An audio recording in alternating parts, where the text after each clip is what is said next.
इंदौर ने पौधारोपण में आखिरकार वर्ल्ड रिकॉर्ड बना ही लिया और यह रिकॉर्ड अपने नाम पर कर लिया। शाम करीब 5 बजे 12,42,000 पौधे के साथ में यह रिकॉर्ड इंदौर के नाम हो गया है। इसमें केंद्रीय गृह मंत्री अमित शाह ने भी पौधारोपण कर अपनी भागीदारी निभाई है। अभी तक एक दिन में सबसे ज्यादा पौधे लगाने का रिकॉर्ड असम सरकार के नाम पर है, जहां पर एक दिन में 9,26,000 पौधे लगाए गए थे। हालांकि इंदौर में अभी तक पौधारोपण चल रहा है, यह आंकड़ा और भी बढ़ेगा। वहीं पर विश्व कीर्तिमान बनते ही कैबिनेट मंत्री कैलाश विजयवर्गीय देशभक्ति के गीतों पर झूम उठे। के नाम पेड़ लगाने के लिए हमारी इंदौर की जनता का जन सैलाब उभरा हुआ है। हमने जो 50,000 से 75,000 आदमी आएगा, परंतु मुझे लग रहा है अभी मात्र 11 बजी है, उसमें से 50 से 60,000 आदमी जा चुका है। उसके अलावा लगातार पूरा रोड जाम पड़ा हुआ है, पूरा उज्जैन रोड जाम पड़ा हुआ है। उज्जैन रोड से लेके बाणगंगा तक, वो इधर सुबह का पूरा विजयनगर सब कुछ जाम पड़ा हुआ है। परंतु हर जनता चाहता है कि हम हमारी माँ के लिए पौधा लगाएं, क्योंकि ये भविष्य में बच्चों की एफडी जो करते हैं, अपन मकान बनाते हैं, बच्चों जो पढ़ाते लिखाते हैं, ये उससे बड़ा काम है। क्योंकि भविष्य में बच्चों के लिए, पानी के लिए, ऑक्सीजन के लिए, धरती माँ को बचाने के लिए जो काम आदरणीय कैलाश विजयवर्गीय जी, आदरणीय सीएम साहब ने और आदरणीय मोदी जी ने करा है, उसका जनसैलाब है। ये जनसैलाब पूरे हिंदुस्तान के लिए दिखेगा और पूरे हिंदुस्तान में जैसे सफाई के नाम पे पूरा हिंदुस्तान नाम कर रहा है, वैसे ही अब पेड़ के नाम पे पूरे हिंदुस्तान में अरबों पेड़ लगेंगे। आपको मैनेजमेंट गुरु भी कहा जाता है, किसी भी कार्य को लेकर आपके द्वारा मैनेजमेंट बहुत बढ़िया किया जाता है। देख रहे हैं यहाँ पर भोजन की व्यवस्था देख रहे हैं बिल्कुल सुचारू रूप से जारी है। किस प्रकार आप मैनेज कर पाते हैं? देखिए, हमको लगातार 5 दिन से खाना खिला रहे हैं, परंतु आज के दिन का हमारा चैलेंज था, क्योंकि 1 लाख आदमी आने की हमको उम्मीद थी। हम उसी तैयारी से करते थे। सवेरे हमने 6 बजे से लेकर 9-10 बजे तक पोहे और आलू बड़े खिलाए। उसके बाद आप देख रहे हैं हमने यहाँ खाने की व्यवस्था कर दी है, और ये 1 लाख लोग खाने की व्यवस्था है। लगातार 4 जगह है, एक BSF के अंदर है, एक पालिया रोड पे है, एक पालिया रोड चौराहे पे है, एक रेवती रेंज के अंदर है। चारों साइड खाने की व्यवस्था है, और चारों साइड कम से कम 500 लोग लगे हुए हैं। मेरे साथी लोग लगे हुए हैं, आदरणीय विशाल पटेल जी पहाड़ी पे लगे हुए हैं, आदरणीय जीतू जिलेती जी पालिया रोड पे लगे हुए हैं, और मैं खुद BSF के अंदर लगा हूँ। इन सबकी अपनी अपनी टीमें, अपने परिवार के लोग, सभी लोग साथ में लग के खाने की व्यवस्था संभाल रहे हैं। उसके अलावा कई लोगों के वेटर लोग काम कर रहे हैं, तीनों जो हलवाई काम कर रहे हैं, और लगातार खाना बन रहा है। एक मैसेज प्रसारित हो रहा है, आपको सिर्फ आना है, यहाँ पर पेड़ लगाने से लेकर भोजन तक की व्यवस्था पूरी की गई है। इतना बड़ा मैनेजमेंट कंप्लीट करना कैसा चैलेंज रहा? अब तो मुझे लग रहा है कि एक झाड़ एक जनों को मिलेगा, क्योंकि लाखों आदमी, इंदौर का पूरा शहर यहाँ आ रहा है। जो एक आदमी को हमने सोचा 10 पेड़ लगाएगा, उससे कम लगाने पड़ेंगे। वो इतना आदमी है यहाँ पर, BSF के जवान हैं, NCC के बच्चे हैं, समाज के लोग हैं, संगठन हैं, व्यापारी हैं, हर आदमी ऐसा लग रहा है कि सबकी इच्छा कि आज ही पौधा हम पूरे पहाड़ पे लगा देंगे। तो पहाड़ पे लगे कम पड़ रहा है, वो जो कैलाश जी में लगा अगले साल 51 लाख लगाएंगे, उसका लग रहा है कि 1 करोड़ पेड़ लगाना पड़ेंगे, और इससे ज़्यादा लोग लगाएंगे। देखिए, बाबा महाकाल की नगरी उज्जैन से तो हम आए हैं, मगर अब उज्जैन, इंदौर, देवास, रतलाम और भोपाल ये सब एक हो गया, देखा हो चुका है। आपने देखा होगा कि हम लोग अब अगर इंदौर से चलते हैं तो सांवेर पहुंचते हैं, तो उधर से उज्जैन यहाँ आ चुका है, और यहाँ से आप लोग सांवेर पहुंच चुके हो, तो उधर से हम आ रहे हैं। तो ये सारी हवाएं सबको मिलना है। हम अगर ये सोचे हैं कि ये पर्वत पे जो पौधे लग रहे हैं ये खाली इंदौर वासियों को हवा देंगे, तो ऐसा नहीं होता है। ये हवाएं तो सब दूर चलेगी, और ये कैलाश जी का प्रण है। कैलाश जी ने आज तक में जो भी लक्ष्य लिया है वो पूरा किया है। आप देख लीजिए, पीतू पर्वत के ऊपर जो अष्टधातु की प्रतिमा बाबा की लगी है, उनने 20 सालों तक अन्न नहीं खाया, और उसके बाद में तभी अन्न खाया जब उनने बाबा की प्रतिमा को वहाँ स्थापित कर दिया।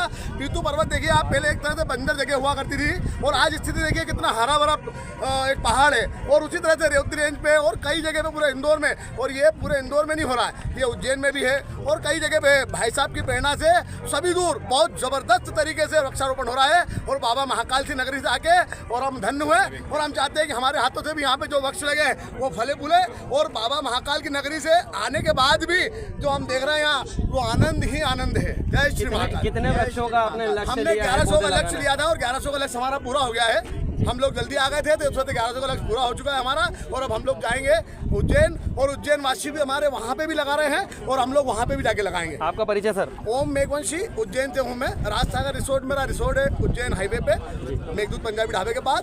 तो कभी भी आप पधारें, तो सेवा में हम आपके उज्जैन वाले, इंदौर वालों के लिए बैठे हैं। जय महाकाल।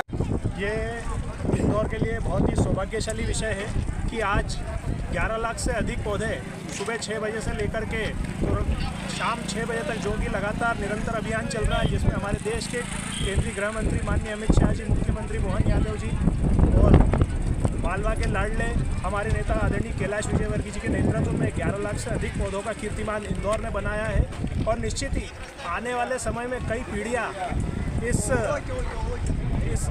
बेहतरीन अभियान से जो है फलीभूत होगी। और आने वाले समय में आप देखेंगे किस तरह से आने वाले सालों में हमारे शहर का जो टेम्परेचर है वो लगातार कम होगा। ग्लोबल वार्मिंग की चपेट में आज पूरा विश्व है, जिससे हमने अभी देखा कि इस वर्ष किस प्रकार की गर्मी हमारे देश और हमारे शहर में पड़ी। आने वाले समय में निश्चित ही इस अभियान की प्रतिभूति ये टेम्परेचर डाउन होगा और जिसको हम सब देखेंगे और हमारी आने वाली पीढ़ी जो है एक काफ़ी सिक्योर एनवायरनमेंट में रहेगी। एक बार मैं इंदौर शहर की जनता को अपनी ओर से बहुत बधाई देता हूँ और शुभकामनाएं देता हूँ। निश्चित ही इंदौर ही इस लक्ष्य को हासिल कर सकता था। इंदौर के लिए कुछ भी असंभव नहीं है। देखा आपने किस प्रकार यहाँ पर जो महाहिल्या की नगरी के नागरिक हैं उनकी भागीदारी तो रही, साथ ही साथ ये जो पूरा यहाँ पर जो पूर्ण तैयारी हुई है इसमें इंदौर नगर निगम की भी भागीदारी रही। नगर निगम के यहाँ पर कुछ हमारे साथ में अधिकारी कर्मचारी जो दिन रात एक करके मेहनत कर रहे हैं, किस प्रकार उनकी मेहनत रही ये हम जानना चाहेंगे आपसे। किस प्रकार आपने यहाँ पर पूरी तैयारियाँ की है? लगातार 36 घंटे इंदौर उद्यान विभाग की टीम ने कार्य करके यह वृहद वृक्षारोपण को सफल बनाने में आप सबके सहयोग से एक निरंतर प्रगति पर कार्य करने की कोशिश की है। दिन रात कार्य करके एवं समस्त संसाधनों को एकत्रित करके हज़ारों डंपर यहाँ पर मिट्टी एकत्रित करी, पत्थर को पिघला के सोना बनाने का कार्य निगम की टीम और जनता के सहयोग से किया गया है। जी किस प्रकार की यहाँ पर और आगे लक्ष्य लिया गया है वृक्षारोपण को लेकर, किस प्रकार और जो लक्ष्य आज 51 लाख वृक्षों को लेकर पौधे यहाँ पर रोपे जाएंगे आने वाले समय में, क्या लक्ष्य रहने वाला है, किस प्रकार पूर्ण करेंगे, नगर निगम की क्या भागीदारी रहेगी? अभी तो हमारा लक्ष्य 11 लाख का है और इनको जीवित रखने के लिए हमने यहाँ पर 3-4 बोरिंग करा ली है जी। और आगे जैसे हमें जगह मिलती जाएगी तो हम वृक्षारोपण करते जाएंगे। युवाओं में किस प्रकार का रुझान है? जैसा हम लोग देख पा रहे हैं युवा भी यहाँ पर काफ़ी स्कूलों के, कॉलेज के, छोटे बच्चे से लेके हर वर्ग हर उम्र के लोग यहाँ पर हम देख पा रहे हैं। किस प्रकार का रुझान है हर वर्ग को लेकर? अच्छा रुझान है, इसमें बहुत जोश से हमारे युवा साथी आए हैं। मेरे खुद साथी आए हैं, 150 लोग लेके आए हैं। खुद भी मेरे नगर निगम टीम भी, मेरे खुद भी नगर निगम का कर्मचारी है। मेरे सौरभ भैया हैं, दरोगा है। मैं 44 दिन से लगातार इनके प्रयास से काम कर रहा हूँ यहाँ पर। और अच्छा माहौल है और ऐसा माहौल रखने के लिए हम जीवित हमेशा रहेंगे। एक पौधा माँ के नाम, यही हमारा उद्देश्य है। आपका परिचय सर? संजय मौर्य, नगर निगम सहायक दरोगा भाई साहब। तो देखा आपने किस प्रकार यहाँ पर हर वर्ग में उत्साह उमंग लगातार है। आगे हम और समाज जनों से जो यहाँ पर श्रमदान कर रहे हैं, वृक्षारोपण कर रहे हैं, और भी कई लोगों से जानना चाहेंगे किस प्रकार उनके द्वारा यहाँ पर श्रमदान किया जा रहा है। हमारे साथ भूपेंद्र पोद्दार जी हैं जो लगातार सतत इस मिशन से जुड़े हुए हैं। भूपेंद्र, किस प्रकार लक्ष्य पूर्ण हो रहा है, किस प्रकार का रुझान है, क्या कहना चाहेंगे? देखिए, जिस तरीके से माननीय कैबिनेट मंत्री कैलाश जी के एक आह्वान पर, माननीय मोदी जी के आह्वान पर जिस तरीके से समाज से एक अपेक्षा की गई थी, वो अपेक्षा तो अभी 12, साढ़े 12 बजे 1 बजे तक ही पूर्ण हो गई। लेकिन अपेक्षा से उठ जाना ये हमेशा का इंदौर का कायदा रहा है। जो भी लक्ष्य लेता है, लक्ष्य से हमेशा ऊपर हासिल होते हैं। और यह कायदा यहाँ इस पर्वत पर हो रहा है, रेवती रेंज पर हो रहा है और BSF और सभी के समाज जन के सहयोग से हो रहा है। और मेरी और भी समाज जन से इच्छा है कि जो लोग अभी नहीं आ पाए किसी कारण से, वो लोग आएँ और इंदौर माँ अहिल्या की नगरी को और पावन बनाएं और हमारा टेम्परेचर कम करें। बहुत बहुत धन्यवाद हमसे जुड़ने के लिए।